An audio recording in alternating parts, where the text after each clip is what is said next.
Dear student, last day हम लोगों ने क्या किया था, स्ट्रेट लाइन पढ़ लिया था, ठीक है। आज उसी के इंट्रोडक्शन को थोड़ा आगे बढ़ाते हैं। देखिए मैं वापस से थोड़ा सा रिकैप देता हूँ। अगर मैं ध्यान दूँ तो ये क्या मेरा क्वाड्रेंट है, 4 क्वाड्रेंट हो गए इसमें, एक एक्स एक्सिस, एक एक्स डैश, ये वाई और ये वाई डैश। कहा गया था इसके ऊपर कहीं पर भी किसी भी एंगल में किसी भी तरीके से आप क्या स्ट्रेट लाइन ड्रॉ करो। आपको पहला चीज़ क्या कहा गया था, थीटा, यानी जो आपका लाइन एक सर्टेन, मैं एग्जांपल दे रहा हूँ यहाँ पे, आपका लाइन क्या कर रहा है, इसके साथ एक लाइन है, इसका नाम है L1। ये लाइन इसके साथ एक एंगल बना रहा है थीटा। क्या एंगल बना रहा है, थीटा। ये थीटा क्या कहलाएगा, angle of straight line.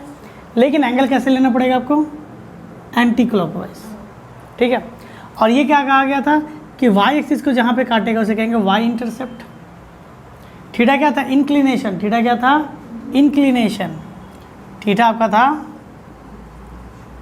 Inclination of straight line. छोटा सा रिकैप कर सकते हैं आप। वाई एक्सिस को काट रहा है ना ये लाइन, तो क्या कहलाएगा, वाई इंटरसेप्ट। क्या कहलाएगा, और इस वैल्यू को हम लोग क्या कंसीडर करते थे, सी। और क्या कहा गया था कि टैन थीटा को क्या कहा जाएगा, ग्रेडियंट। क्या कहा जाएगा, ग्रेडियंट, या फिर स्लोप। क्या कहा जाएगा, ग्रेडियंट या स्लोप, या एक और नाम से जाना जाता था एम। तो एम की वैल्यू क्या हो गई, टैन थीटा, ठीक है। और ये क्या कहा गया था, इसके इक्वेशन। तो हम लोगों ने इसके इक्वेशन के बारे में क्या पढ़ा था, एक पॉइंट स्लोप फॉर्मूला पढ़ा था, एक 1 पॉइंट और स्लोप फॉर्म, एक हम लोगों ने पढ़ा था स्लोप इंटरसेप्ट फॉर्मूला पढ़ा था, पॉइंट स्लोप फॉर्मूला पढ़ा था, और एक क्या पढ़ा था, 2 पॉइंट फॉर्मूला पढ़ा था। पहला फॉर्मूला हम लोगों ने पढ़ा था क्या, y is equals to m x plus c. इसका मतलब क्या होता है, इसका मतलब होता है कि उसने y एक्सिस को काटा है। क्या हुआ है, y एक्सिस को काटा है। और ये क्या होता है आपका y minus y1 M X minus x1। जब आपको एक पॉइंट पता रहेगा x1 y1 और एक क्या स्लोप पता रहेगा m, आपका लाइन का स्लोप पता होगा, ठीक है। एक लाइन के ऊपर इनफाइनाइट पॉइंट होते हैं, एक पॉइंट ये हो गया, एक पॉइंट ये हो गया, एक पॉइंट ये हो गया, एक पॉइंट ये हो गया, लेकिन ये लाइन हमेशा एक्स एक्सिस से सेम एंगल बना रही है। ये लाइन इस जगह पे अगर कहेंगे सर इस जगह पे तो हॉरिजॉन्टल लाइन खींचो, थीटा ही आएगा, इस जगह पे खींचो, थीटा ही आएगा। एंगल की वैल्यू चेंज नहीं होती, तो लाइन का स्लोप चेंज नहीं होता, पॉइंट चेंज होते रहते हैं, ठीक है। ये 1 पॉइंट फार्मूला था। अब मैं बात करता हूँ 2 पॉइंट फार्मूला क्या था, सेम ही फार्मूला था, लेकिन m की जगह पे वैल्यू क्या आ गई थी, y2 minus y1 x2 minus x1।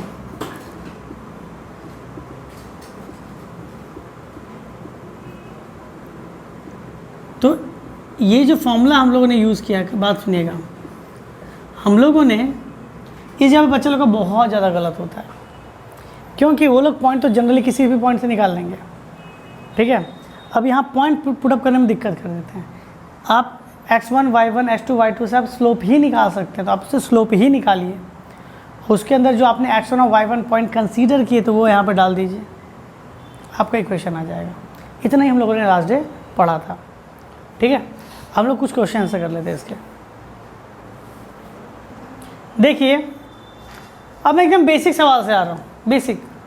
आपके बुक में क्या कहा गया, find the slope of a line whose inclination is. आपसे कहा गया क्या, फाइंड स्लोप। गिवन क्या है आपको बताइए तो, इंक्लिनेशन। क्या पता है आपको, इंक्लिनेशन। बात सुनिए, इंक्लिनेशन मतलब क्या होता है, थीटा। इधर ध्यान दीजिएगा, इंक्लिनेशन मतलब क्या होता है, थीटा। स्लोप निकालने के लिए बोला, स्लोप मतलब क्या होता है, टैन थीटा कहते हैं। इंक्लिनेशन अगर 30 डिग्री है तो स्लोप क्या होगा, इंक्लिनेशन अगर 30 डिग्री है तो स्लोप क्या होगा, स्लोप को एम से भी डिनोट करते हैं, ग्रेडियंट भी कहते हैं, टैन थीटा भी कहा जाता है। तो एम को मैं क्या लिख सकता हूँ, टैन थीटा लिख सकता हूँ क्या, क्योंकि मुझे स्लोप पूछा गया। थीटा यहाँ पे 30 डिग्री 1/√3, ठीक है। अब आपसे पूछा गया स्लोप की वैल्यू बताओ, जब थीटा की वैल्यू कितनी, इंक्लिनेशन कितनी डिग्री होगी, 45 डिग्री। ध्यान दीजिएगा, तो तो मैं वापस लिखूँगा m is equal to tan theta, tan theta यहाँ पे 45, tan 45 की वैल्यू क्या हो गई 1, तो स्लोप का वैल्यू क्या हो गया 1। क्लियर है। अब सवाल है find inclination, find inclination. Second देखो पहला था, सेकंड क्या कह रहा है फाइंड इंक्लिनेशन ऑफ लाइन।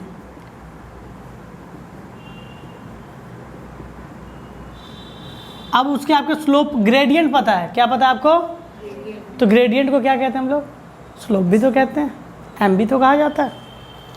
तो इसकी वैल्यू क्या दी गई है √3, तो मैं लिख सकता एम की वैल्यू क्या दी गई है मुझे √3, हाँ या ना। अब देखिए आपके सिलेबस के हिसाब से थीटा की जो वैल्यू होगी ना 0 से 90 डिग्री के बीच में आती है, या फिर कह सकते हैं फर्स्ट क्वाड्रेंट में थीटा की वैल्यू आती है। तो मैं एम के यहाँ पे क्या लिख सकता हूँ,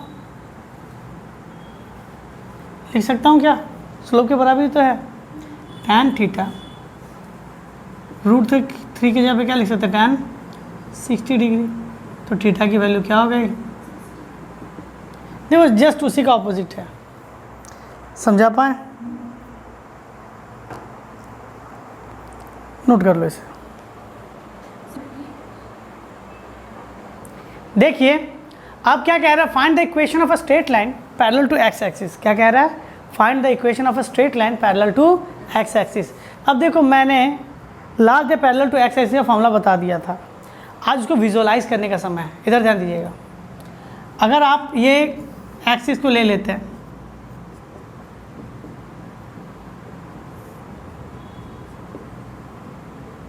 हाँ या ना, पैरेलल टू एक्स एक्सिस का मतलब क्या होता है, एक लाइन होगी जो हमेशा एक्स के पैरेलल होगी, ऐसे बनेगा लाइन,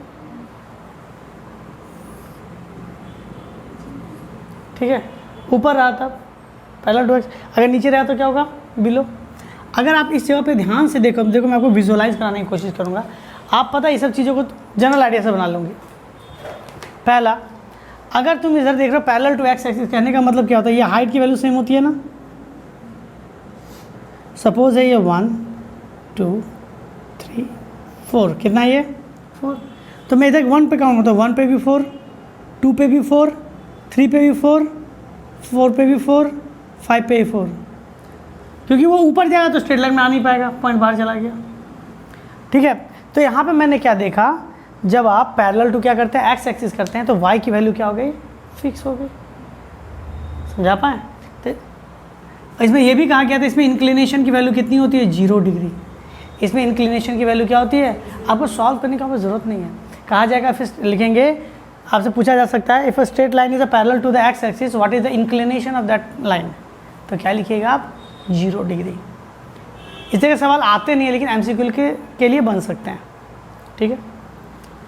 तो यहाँ पे एक फॉर्मूला कहा गया है पैरेलल टू एक्स एक्सिस के लिए, फॉर्मूला क्या होता है, वाई की वैल्यू फिक्स होती है ना, एक्स फिक्स नहीं है, तो लिखा जाता है y is equals to B, क्या माना जाता है y is equal to B, B क्या होगा फिक्स वैल्यू होगी, तो इसका इक्वेशन क्या होगा, पहला का देखो 2 यूनिट अबव, अबव यानी प्लस वैल्यू, बिलो मतलब माइनस वैल्यू, तो पहला क्या रहा है 2 यूनिट अबव इट, तो y इज इक्वल टू क्या होगा +2, ये होगी इक्वेशन।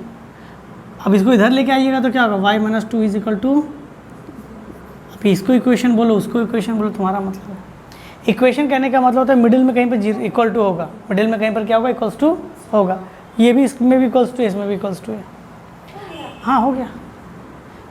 देखिए ये सब चीज़ें हो सकता है कि बड़े सवाल में एक छोटा सा पॉइंट बना के दे दें, तब क्या कीजिएगा 3 यूनिट बिलो इट का क्या होगा, क्या लिखेंगे, ठीक है, वेरी गुड। यानी कभी भी आपसे कहा जाए पैरेलल टू एक्स एक्सिस या पैरेलल टू वाई एक्सिस, तो कॉन्सेप्ट समझा पा रहे हैं। अब इसी तरह अगर मैं मान लूँ पैरेलल टू वाई एक्सिस कह देता तो कहने का मतलब क्या होता, लाइन कैसे दिख रही होती,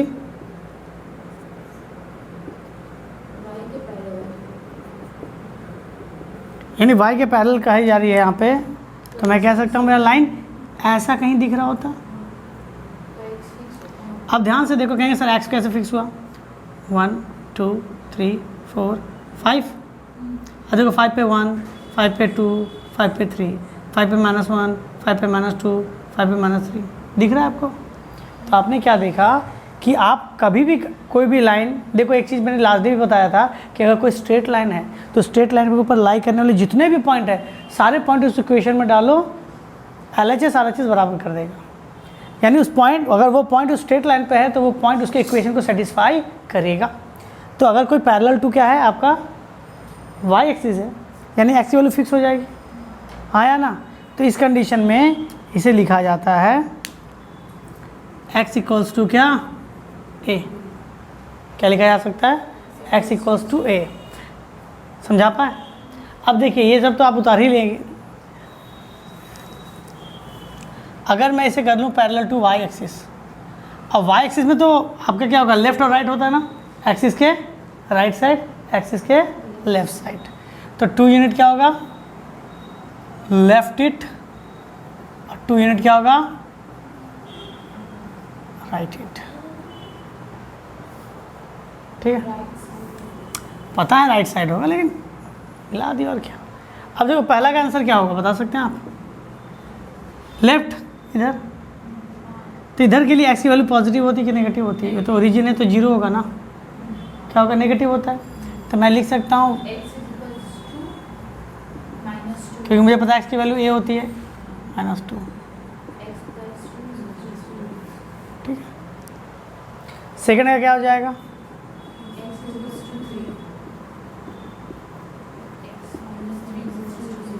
देखिए इस ना पैरेलल टू y एक्सिस ना आप सॉल्व करने मत जाइएगा। आपको दिख रहा है इंक्लिनेशन, इंक्लिनेशन किसे कहते हैं, एंगल एंटी क्लॉकवाइज जाएगा x एक्सिस से। अब बताओ यहाँ से मैं एंगल एंटी क्लॉकवाइज ऐसे करके एंगल कितना डिग्री का हो रहा है, कितना डिग्री लाइन है ये थीटा की वैल्यू कितनी होगी यहाँ पे 90 डिग्री। ऐसे एंगल आ रहा है ना, एल वाला एंगल हमेशा 90 डिग्री होता है। तो कभी भी कहा जाए इसको एम की तरह सॉल्व करने मत चल जाइएगा, लास्ट भी बताया गया था जहाँ सॉल्व करने जाएगी वैल्यू इन्फिनिटी हो जाएगी, सॉल्व नहीं होगा। तो हमेशा पैरेलल टू अगर y एक्सिस कहता है तो आप कह सकते हैं वहाँ पर इंक्लिनेशन की वैल्यू क्या होगी, हमेशा 90 डिग्री ही होगी। नोट कर लीजिए इसे। देखिएगा एक सवाल लिखे हैं, find the equation of a straight line parallel to y axis and passing through this point. क्या कह रहा है, एक लाइन है जो कि y एक्सिस के पैरेलल है लेकिन इस पॉइंट से पास कर रहा है। अब कहेंगे सर अभी आपने कहा y के पैरेलल होगा तो x की वैल्यू होगी, y की वैल्यू x की वैल्यू क्या हो जाएगी, फिक्स हो जाएगी। ठीक है, कहेंगे सर यहाँ पे 2 वैल्यू दिया समझ नहीं आ रहा, तो आप इसको विजुअलाइज कीजिए थोड़ा सा। देखो एक लाइन है जो पास हो क्या है, पैरेलल टू y एक्सिस है, y एक्सिस के पैरेलल, लेकिन क्या इसकी कोऑर्डिनेट क्या है, -3,5। तो -3 1 2 3 5 होगा तो 1 2 3 4 5 दिख रहा है आपको। पैरेलल टू क्या बोला, y एक्सिस,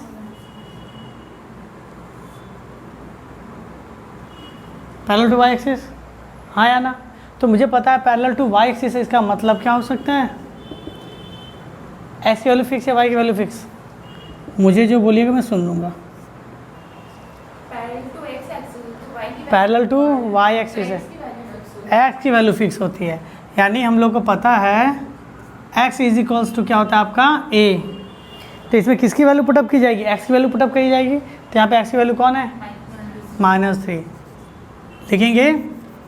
जैसा कि बताया गया अगर कोई पॉइंट उस स्ट्रेट लाइन पर लाई करता है तो उसको सेटिस्फाई करता है। As we no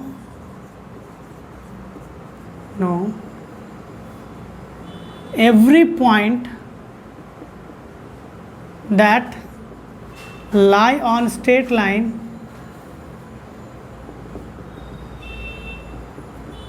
it follow its equation, हाँ या ना। तो मुझे पता है x की वैल्यू a। अब देखो a की वैल्यू तो पता नहीं है आपको, x की वैल्यू क्या पता है, पॉइंट क्या है आपका बताओ, -3,5 में x की वैल्यू क्या है, तो -3। तो a की वैल्यू कितनी निकल गई, नाउ इक्वेशन बिकम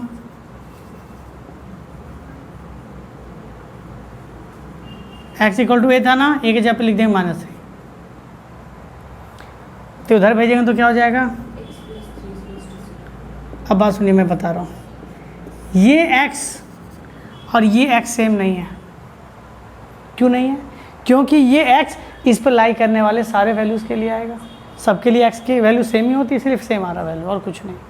ये जनरल पॉइंट कहते हैं इसे, समझा पाए। आपको जस्ट स्टेटमेंट लिखना, इतना लिखना बस काफ़ी है, 1 नंबर आपके। क्लियर हो गया? हाँ या ना?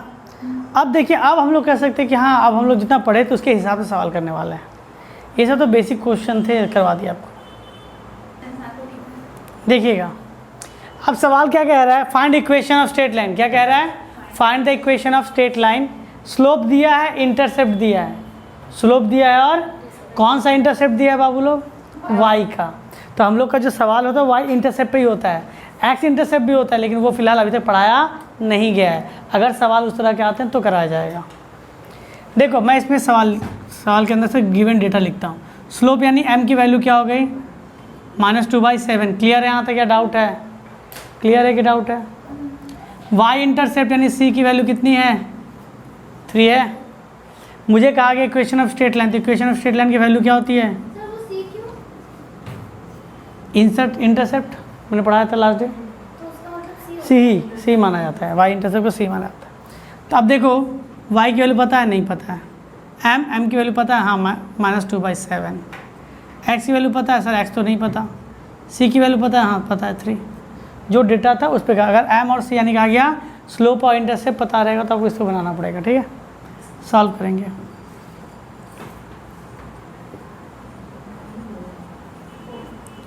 इधर गुना हो जाएगा।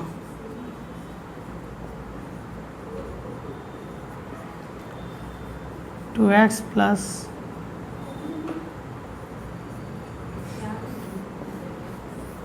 क्लियर है?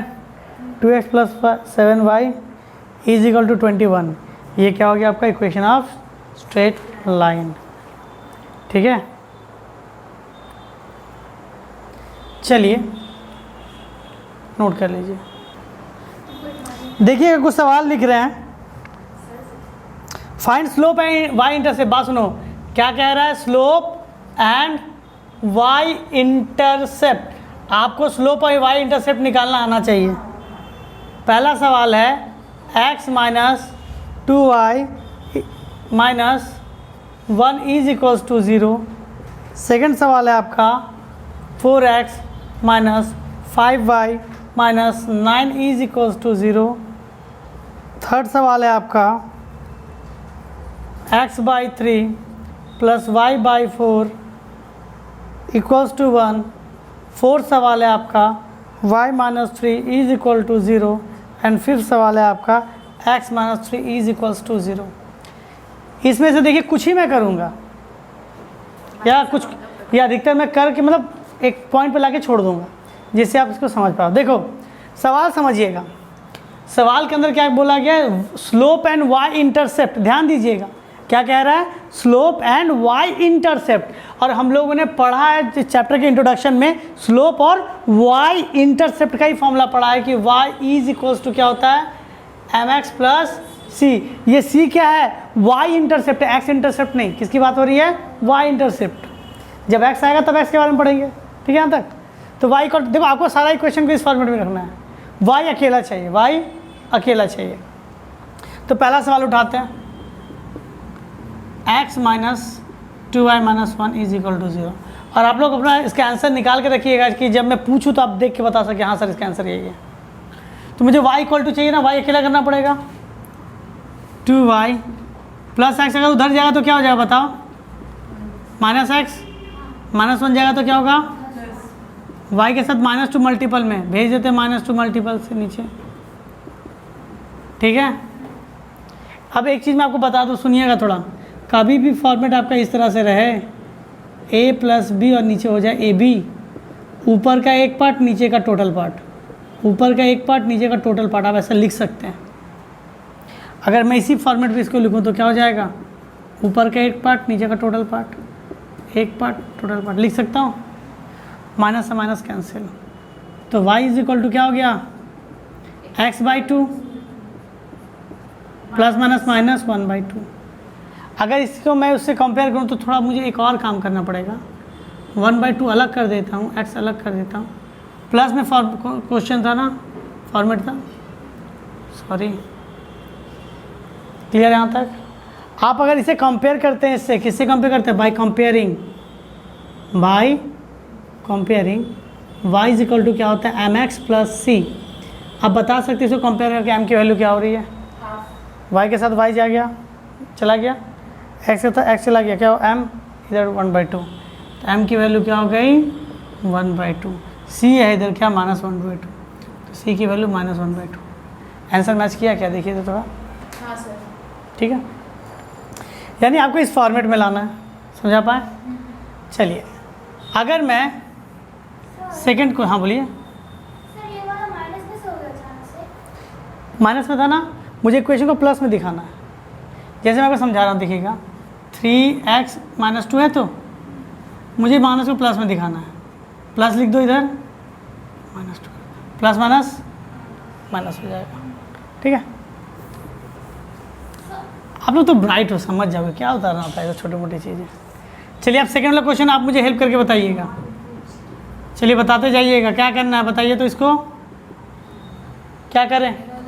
4x - 5y = 9। हाँ तो लिखा तो है, = 9 मतलब आपको इधर क्या चाहिए? अकेला सिर्फ वाई, बाकी सबको उधर भेजे, एक्स क्यों नहीं भेज रहे आप? वो बाद में भेजेंगे। सर धीरे धीरे अच्छा +4x उधर जाएगा तो क्या हो जाएगा? फिर -9 जाएगा तो +9। क्लियर है, डाउट है? वाई अकेला चाहिए था मुझे, मैं वाई का कोफिशिएंट जो है सबको नीचे भेज देंगे, तो क्या?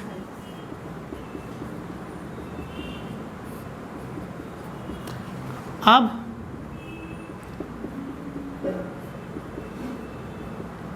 इधर तो किसी को कोई डाउट है? कटा इधर तो वाई मैं सजा के एक ही बार लिख देता हूँ, प्लस माइनस माइनस, ठीक है। अब लेकिन मुझे इक्वेशन तो प्लस में होनी चाहिए,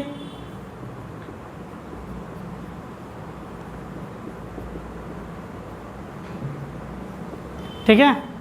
बाय कंपेयरिंग किससे? y = mx + c।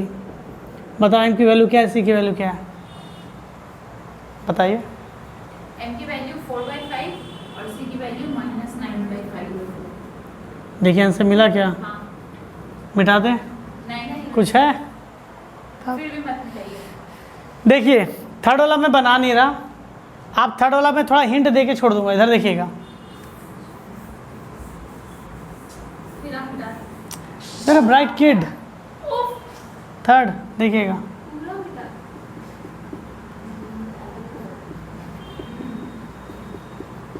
क्या करना पड़ेगा बताइए तो?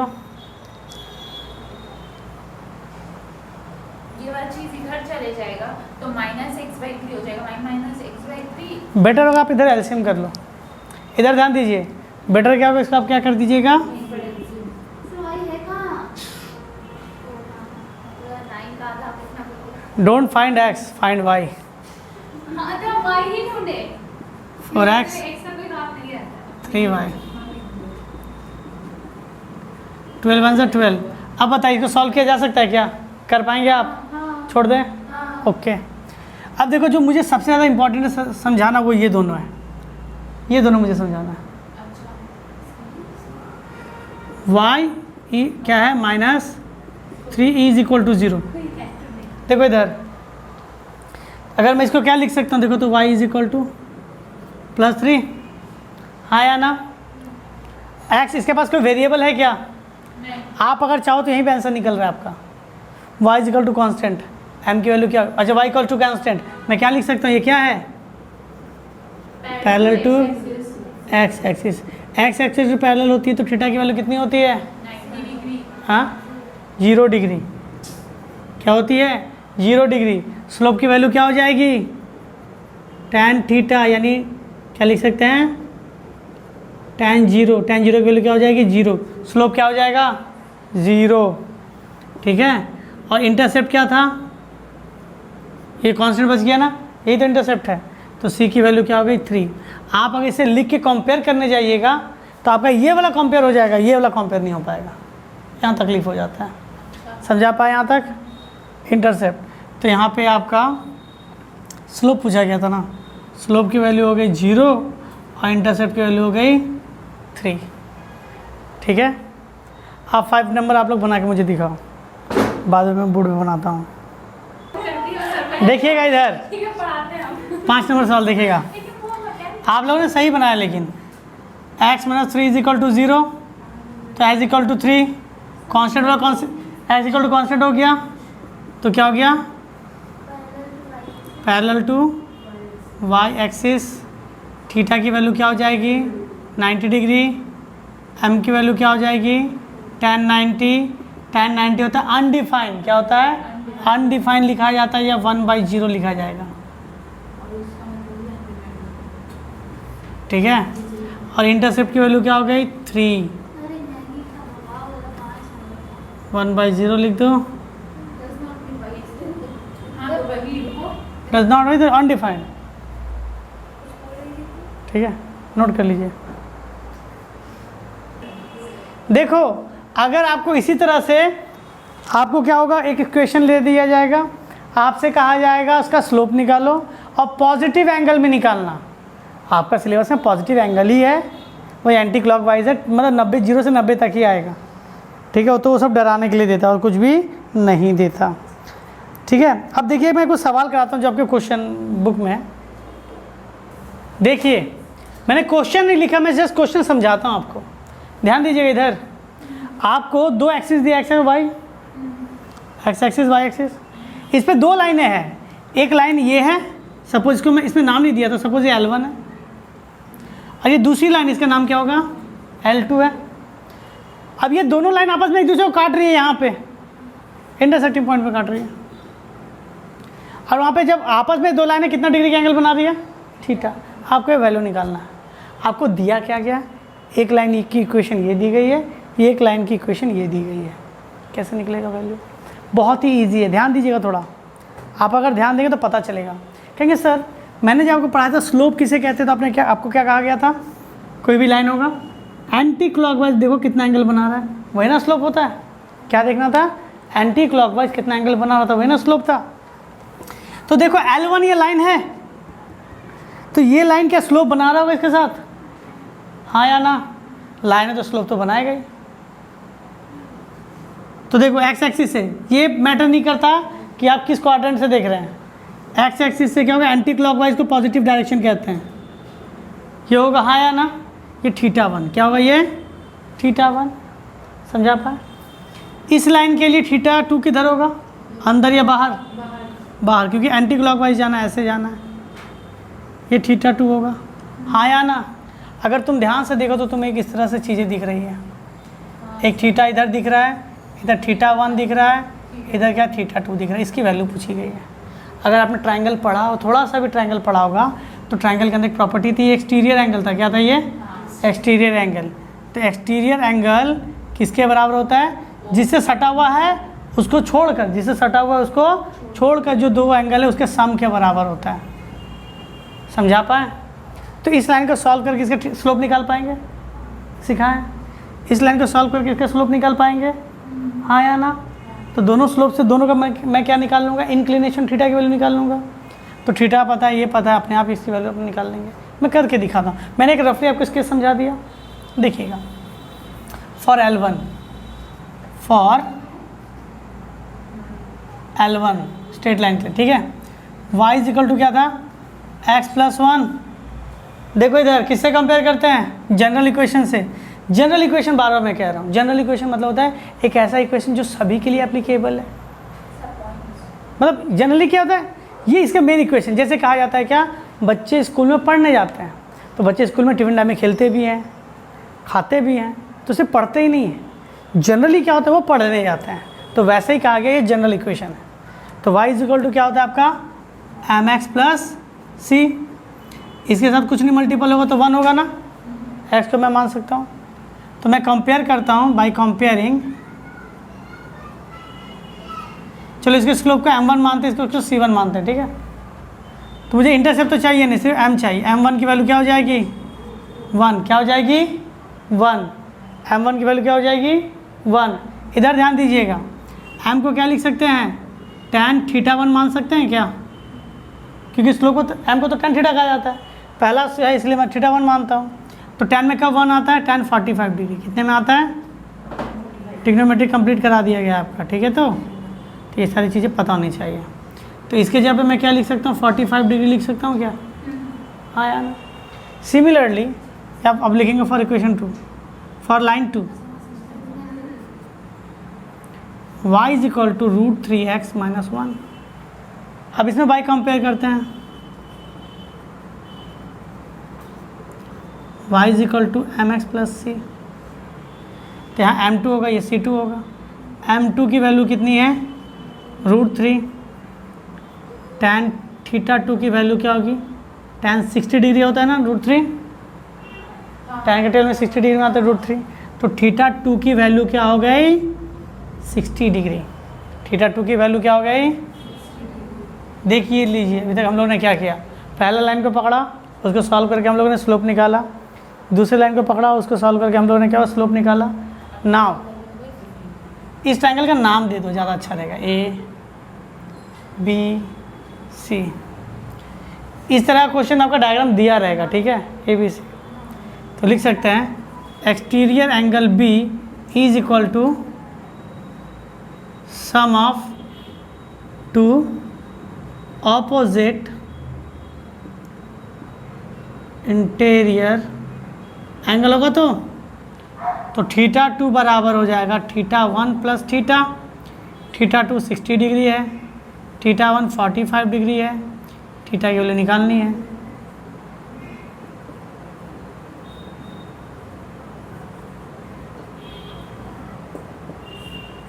θ की वैल्यू कितनी निकल गई? 15 डिग्री। और ये 4 नंबर का सवाल बनेगा आपका, कम से कम वेटेज होगा तो 4, नोट कर लीजिए। देखिएगा ये सवाल आप कह सकते, बहुत इजी सवाल है, लेकिन आप कह सकते हैं कि इसके चैप्टर के नहीं कह सकते सर, सोल, चैप्टर का सोल ये है। इतना इजी सवाल लेकिन चैप्टर का सोल है। क्या कह रहा है ये? Find the value of P, P की वैल्यू निकालनी है। गिवन दैट एक इक्वेशन दे दी गई है y/2 is equal to x - p। इसको देखकर समझ आ रहा है कि इक्वेशन ऑफ स्ट्रेट लाइन ही है। ये लाइन कहाँ से पास कर रहा है? इस पॉइंट से। आपको p की वैल्यू निकालनी है। कहने का मतलब क्या, समझिएगा, इधर क्वाड्रेंट में कहीं पर भी एक लाइन पास हो रही है, कहीं पर भी क्या हो रही है? एक लाइन पास हो रही है। इस लाइन की इक्वेशन दे दी गई है आपको, L1 सपोज एक लाइन, इसका इक्वेशन क्या दिया आपको? y/2 x - p दिया है ना। और ये लाइन एक पॉइंट से पास कर रही है, क्या कहाँ से पास कर रही है? कहीं पर भी एक पॉइंट होगा, उस पॉइंट का वैल्यू क्या है? -4,4। बताओ इसका p की वैल्यू क्या होगा? तो देखो आपको इस चैप्टर में जब पढ़ा रहे थे या फिर अभी भी आपको एक बात बताई गई थी कि अगर वो इक्वेशन है किसी स्ट्रेट लाइन का, तो एक स्ट्रेट लाइन पे इनफाइनाइट पॉइंट होते हैं, अनंत पॉइंट होते हैं। हर पॉइंट को निकालो, उसके इक्वेशन में डाल दो, उसको सेटिस्फाई करेगा। तो आप कह सकते हैं यहाँ पे it is given that it is an equation of straight line and p is a point that lie on that straight line. It means this point satisfy this value. हाँ या ना? तो इसमें x की वैल्यू कितनी है? डाल देंगे। y की वैल्यू कितनी है? डाल देंगे, क्या निकलेगा? p। तो आपको एक इक्वेशन ऑफ स्ट्रेट लाइन मिल जाएगा। समझा पा रहे हैं? मैं वापस से समझा रहा हूँ। देखो अगर कोई भी स्ट्रेट लाइन है तो उसका एक इक्वेशन होगा, ठीक है। उस स्ट्रेट लाइन पे अनगिनत पॉइंट लाई करते हैं, हर पॉइंट अपने इक्वेशन को सेटिस्फाई करता है 100%, या कह सकते हैं वेरीफाई करता है अपने आप को। तो आप इसी को स्टेटमेंट में लिखेंगे। नहीं समझ आया? हाँ बोली तो समझ गई। सॉल्यूशन में आप लिखिएगा। आपने अगर डायग्राम बना दिया तो बहुत बड़ी बात है, अगर डायग्राम नहीं बनाया तो भी चलेगा, क्योंकि जब आप सवाल करेंगे ना तो बहुत सारी चीज़ें समझ जाएंगे। आप डायरेक्टली बना सकते हो वहाँ पर, जहाँ पर आप डायरेक्टली बना सकते हो, चाहो तो डायग्राम दिखा दो एज योर विश, ठीक है। तो मैं क्या कहूँगा, given that